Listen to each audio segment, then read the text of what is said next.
Gold buyers, మీ కష్టాల్లో నమ్మకమైన మీ ఆత్మీయ నేస్తం.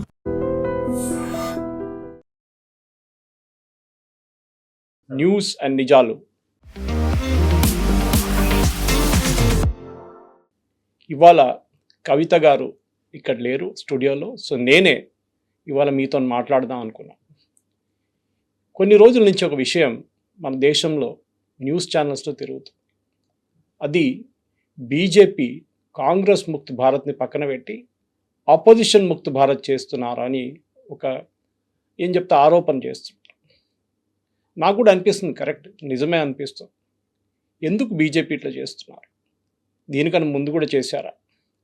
మనం చూసాం, వెస్ట్ బెంగాల్ ఎలక్షన్ జరిగిన తర్వాత మమతా బెనర్జీ పార్టీ తృణమూల్ కాంగ్రెస్ నుంచి చాలామంది ఎంపీలు ఎమ్మెల్యేలు బయటికి వెళ్ళిపోయారు. కొత్త పార్టీ పెట్టుకున్నారు, కొంతమంది మర్జ్ చేశారు, కొంతమంది ఎమ్మెల్యేలు 60 మంది దాకా పార్టీ నుంచి బయటకు వచ్చారు. ఎందుకు జరుగుతుంది అంత? అదే టైంలో మనం చూసాం, బీహార్లో 5-6 సార్లు ముఖ్యమంత్రిగా ఉన్న నితీష్ కుమార్ గారిని పక్కన పెట్టి ఆయన్ని రాజ్యసభ పంపించి బీజేపీ జేడీయూని అప్సల్ జీరోగా చేసేసింది బీహార్లో. వాళ్ళ ఎమ్మెల్యేలు ఉన్నారు, కానీ వచ్చే ఎలక్షన్లో జేడీయూ ఉంటారో లేదో ఎవరికి తెలియదు. నితీష్ కుమార్ గారి కొడుకును ఒక మంత్రి చేశారు. ఇది మనం అర్థం చేసుకోవాలి, బీజేపీ స్ట్రాటజీ ఏంటి. ఇదే స్ట్రాటజీ మనం కర్ణాటకలో చూసాం. కర్ణాటకలో ఒక టైంలో జేడీఎస్ చాలా పెద్ద పార్టీ ఉంది. కుమారస్వామి గారు ముఖ్యమంత్రిగా ఉన్నారు, 2-3 సార్లు ఉన్నారు. కానీ ఆయన కాంగ్రెస్తో పొత్తు పెట్టుకున్నారు, మళ్ళీ బీజేపీతో పొత్తు పెట్టుకున్నారు, మళ్ళీ బయటకు వెళ్ళారు, మళ్ళీ తిరిగి వచ్చారు. దేవగౌడ గారు ప్రధానమంత్రి అయ్యారు. కానీ ఇప్పుడు చూడండి, దేవగౌడ గారిని రాజ్యసభ పంపించారు, ఆయన టర్మ్ అయిపోయింది, ఆయన రిటైర్ అయ్యారు, ఆయనకి ఎక్స్టెన్షన్ ఇవ్వలేదు. కుమారస్వామిని ఒక మంత్రిగా చేసి ఢిల్లీలో కూర్చోబెట్టారు. జేడీఎస్ ఒక మండ్యా పార్టీ నుంచి నోబడీ పార్టీ అయిపోయింది. బీజేపీ ఏం చేస్తున్నారు? మహారాష్ట్రలో చేశారు. ఒక టైంలో బాలాసాహెబ్ ఠాకరే ఉన్నప్పుడు బీజేపీ చాలా మటుకు జూనియర్ ప్లేయర్గానే ఉండిపోయింది మహారాష్ట్రలో.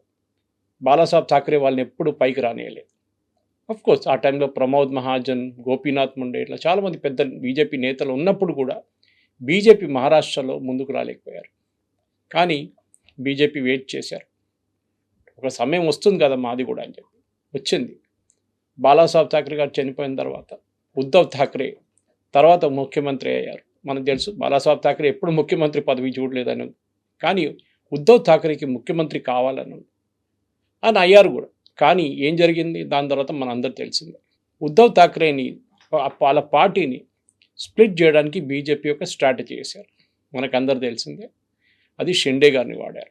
షిండే గారి party, that is Shiv Sena, split అయ్యి ఒఫీషియల్ సింబల్ కూడా తీసుకెళ్ళిపోయారు. ఇది తీసుకొని ఆయన్ని ఫస్ట్ ముఖ్యమంత్రి చేశారు, ఆయన గదిలో కూర్చోబెట్టారు. దాని తర్వాత వచ్చే ఎలక్షన్లో, దట్ ఈస్ దాని తర్వాత వచ్చిన ఎలక్షన్లో బీజేపీ ఎక్కువ సీట్లు గెలిచారు. దాని తర్వాత దేవేంద్ర ఫడ్నవీస్ గారిని ముఖ్యమంత్రి చేశారు. ఇప్పుడు షిండే గారు ఉన్నారంటే ఉన్నారు, శివసేన ఉందంటే ఉంది, కానీ వాళ్ళ పాత గ్లోరీ ఎక్కడ వాళ్ళకి లేదు. అదే టైంలో మనం ఎన్సీపీ చూసాం, అది కూడా మహారాష్ట్రలో. ముందు ఒకరోజు ముఖ్యమంత్రి అయిన దేవేంద్ర ఫడ్నవీస్ గారు రాజీనామా చేయాల్సి వచ్చింది అజిత్ పవార్ కారణంగానే. ముందు సపోర్ట్ ఇస్తాను, మిమ్మల్ని మీకోసం ఓట్ ఆఫ్ కాన్ఫిడెన్స్లో ఓట్ వేస్తా అని చెప్పిన ఎన్సీపీ వాళ్ళు తర్వాత కాలు మార్చుకున్నారు. ఇది జరిగింది. దీని అవతల బీజేపీ ఏం చేశారు?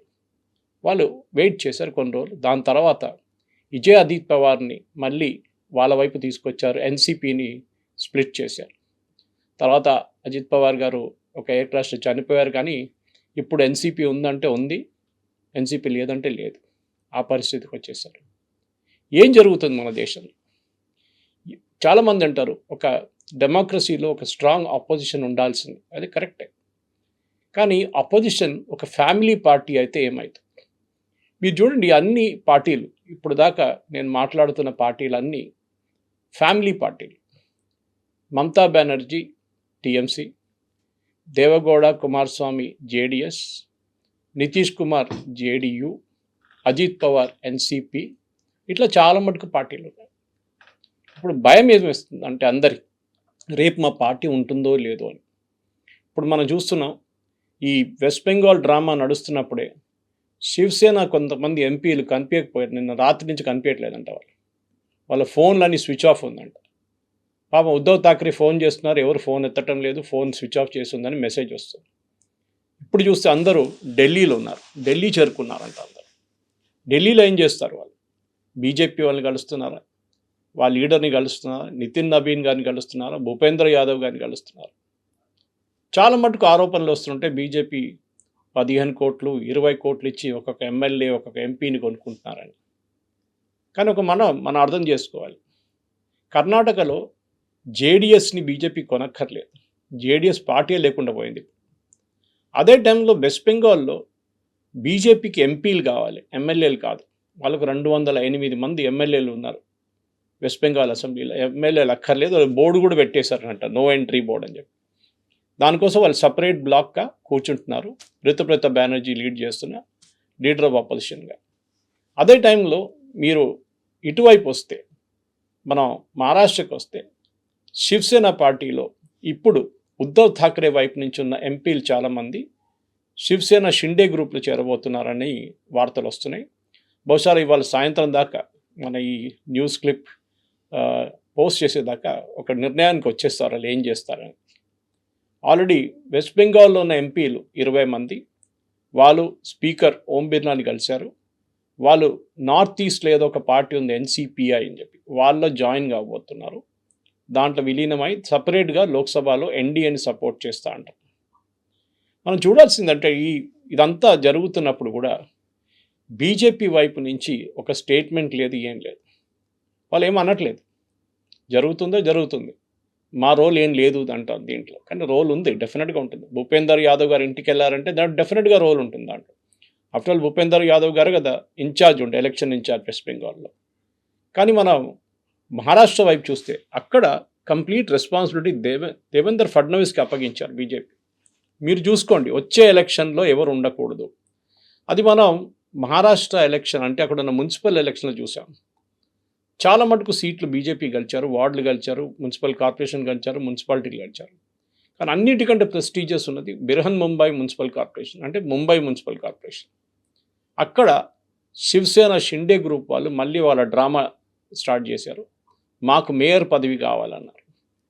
బీజేపీ చాలా స్ట్రిక్ట్గా చెప్పారు, మేయర్ పదవి మీకు ఇవ్వము, మీరు ఏం కావాలంటే చేసుకోండి. ఫస్ట్ షిండే గారు అన్నారు, మేము సపరేట్ బ్లాక్గా కూర్చుంటాము, మేము అది చేస్తాము ఇది చేస్తాం అన్నారు. కానీ బీజేపీ వాళ్ళ మేయర్ని నామినేట్ చేసుకున్నారు, అది కూడా ఒక మహిళని. First time BJP mayor Brihan Mumbai కార్పొరేషన్లో ఇప్పుడు ఉన్నారు. షిండే గారు ఏం చేశారు? ఏం చేయలేకపోయారు. కంప్లీట్గా బీజేపీ ముక్కలుగా ఆపోజిషన్ పార్టీస్ని ఫినిష్ చేస్తున్నారు.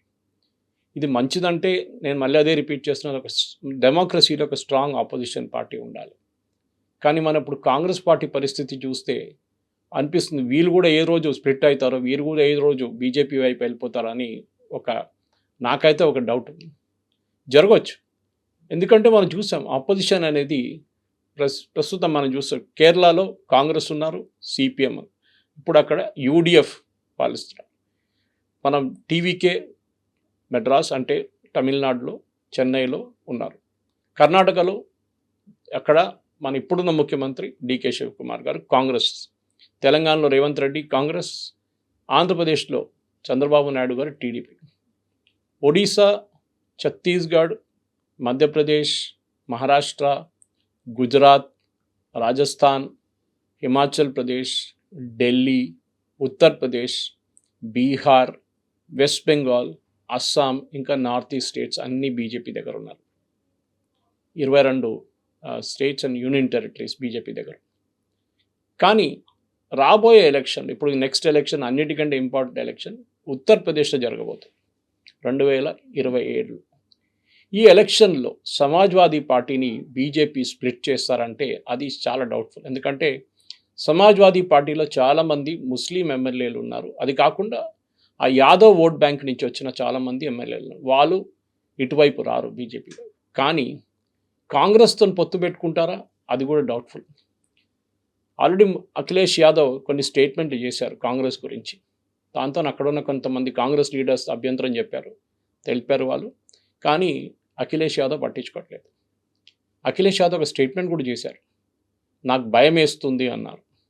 వెస్ట్ బెంగాల్లో జరిగిన తర్వాత నా పార్టీతో ఏం కాబోతుందని చెప్పి నాకు భయం వేస్తుంది అన్నాడు. ఆలోచించండి. ములాయం సింగ్ యాదవ్ ఇన్ని సంవత్సరాలు ఉత్తరప్రదేశ్లో పరిపాలించిన తర్వాత వాళ్ళ కొడుకు ఇప్పుడు వాళ్ళ పార్టీ సమాజ్వాదీ పార్టీ నడిపిస్తున్నారు. ఆయన అంటున్నారు నాకు భయం వేస్తుంది. అక్కడ ఇంకొక పార్టీ కూడా ఉందో లేదో తెలియదు ఇప్పుడు.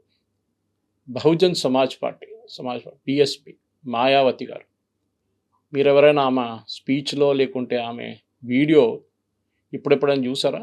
వారం ముందో లేకుంటే 10 రోజుల ముందు ఎక్కడుందో తెలియదు. అది కూడా ఒక ఫ్యామిలీ పార్టీ. అక్కడ కూడా అదే గొడవ మన అందరు తెలిసిందే. ఆమె నెవ్యూ పార్టీకి వచ్చి చాలా డబ్బులు సంపాదించారని చెప్పి పార్టీని తీసి బయటపడేశారు. దాని తర్వాత మళ్ళీ ఆయన తీసుకున్నారు. ఇప్పుడు మాయావతి ఎవరితో పొత్తు లేదంటుంది. మాయావతికి సీట్లు వస్తే అది కూడా రావట్లేదు. కానీ అన్నిటికంటే ఇంట్రెస్ట్ అంతా మొదలైంది వెస్ట్ బెంగాల్ నుంచి కదా. ఎందుకు వెస్ట్ బెంగాల్లో ఎమ్మెల్యేలు, ఎంపీలు, మున్సిపల్ కౌన్సిలర్లు, పంచాయత్ మెంబర్లు, సర్పంచ్లు భయపడుతున్నారు? నేను ఒక వీడియో చూసాను. ఒక మహిళా మున్సిపల్ వార్డు మెంబరు, సర్పంచ్ అనుకుంటాను.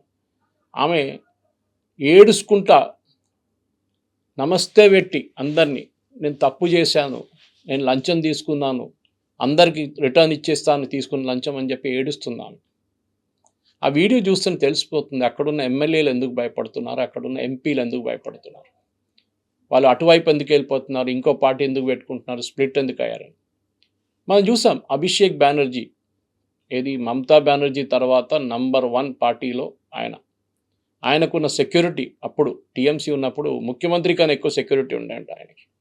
కానీ ఏం జరిగింది? కొన్ని రోజుల్లోనే ఎలక్షన్ ఓడిపోగానే ఏ రోజు ఇంటి నుంచి బయటకు వచ్చారో ఆ రోజు అభిషేక్ బెనర్జీని గుడ్లతో కొట్టి ఆయన కార్ నుంచి బయటికి గుంజి, దాని తర్వాత ఆయన 2 వీలర్ మీద హెల్మెట్ వేసుకొని కూర్చుంటే ఆయనని బట్టలు ఇప్పి కొట్టారు. అక్కడున్న చాలామంది మున్సిపల్ కౌన్సిలర్లు కట్ మనీ తీసుకున్న వాళ్ళందరూ వాళ్ళ లంచం ఇప్పుడు తిరిగేస్తున్నారు. మన భారతదేశంలో బహుశా ఇట్లాంటి ఒక సీన్ ఎప్పుడు చూడలేదు. మన దగ్గర చాలామంది ఉన్నారు ఇక్కడ లంచం తీసుకున్న వాళ్ళు. ఓకే, ఎలక్టెడ్ రిప్రజెంటేటివ్స్ చాలామంది ఉన్నారు కింద స్థాయి నుంచి. ఓకే, కానీ వాళ్ళు ఎప్పుడైనా తీసుకున్న లంచం రిటర్న్ ఇచ్చారా? ఇవ్వలేదు. ఎందుకంటే భయం లేదు. కానీ వెస్ట్ బెంగాల్లో ప్రజలు అట్లా కాదు. వాళ్ళకు నిర్ణయం తీసుకున్నారు. మమ్మల్ని ఎవరు ఏడిపించారో, మా దగ్గర నుంచి ఎవరు లంచం తీసుకున్నారో, మమ్మల్ని ఎవరు ఆఫీస్ నుంచి ఆఫీస్ తిప్పారో వీళ్ళని ఒకరోజు మేము కొడతాము. ఇప్పుడు మనం చూస్తున్నాం అక్కడ చాలామంది మున్సిపల్ కౌన్సిలర్లు వాళ్ళని బట్టలిప్పి అండర్వేర్లో రోడ్డు మీద తిప్పుతున్నారు పోలీసులు. ఎందుకు? జహంగీర్ ఖాన్ ఇంత పవర్ఫుల్గా ఉన్న మనిషి, మనందరూ తెలిసిందే మమతా బెనర్జీ టైంలో. ఆయన్ని ఇప్పుడు మొన్న పోలీసు వాళ్ళు ఎత్తుకెళ్ళారు.